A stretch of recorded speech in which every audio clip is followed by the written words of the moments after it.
มาส่งพี่น้องสุพรรณแห่งของเขาเสียงอินดาเสียงอยู่ค่ะวันในวันที่24 เดือนปี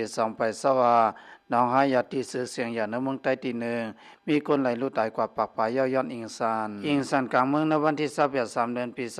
2564มาตุมยันติซื้อเสียงอย่างในซึ่งไทยปอดซานซึ่งหนังทุ่งหนองหายาหมายต้องอันหังหลีตีสุนทุ่งหนองหายา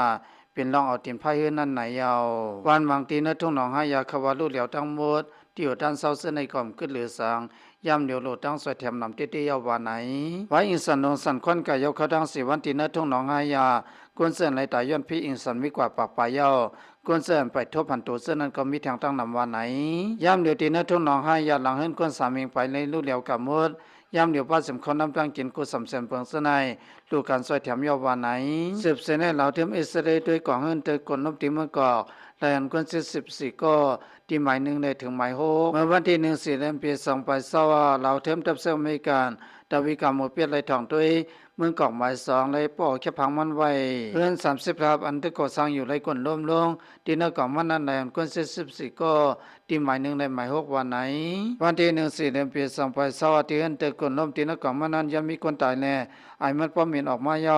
แลนปางูหลุมตีนออกมาซ้ำทางลูกก่อนวันไหนกวนเส้นกับซอยคนทพีนปืนตีเสนาเมืองญาติงูเหลือมลงออกมาเยาก็อ่อนกันโตใส่กับกำหนึ่งเยาก็เขานั่งกันสั่งปันแห้งใส่กันขึ้นว่าที่เปลี่ยนหือมาก็เฮาคาเตียนเตรียมถอยที่10 ซอยแถมกัดทางที่เยาวันไหน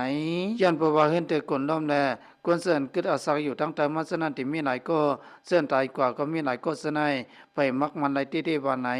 ยามเดียวนั้นนาทีหมายหนึ่งในหมาย6เขาจะที่คังคึดกับเสียหาด้วยกวนเส้นทุพีอิงสันสนันยันประว่าคงก่อสร้างที่ไหนมันมีหลายทับหลายสนานแลตอนตัดที่หากันไล่มันนั้นก็มันหยับที่ยาวันไหน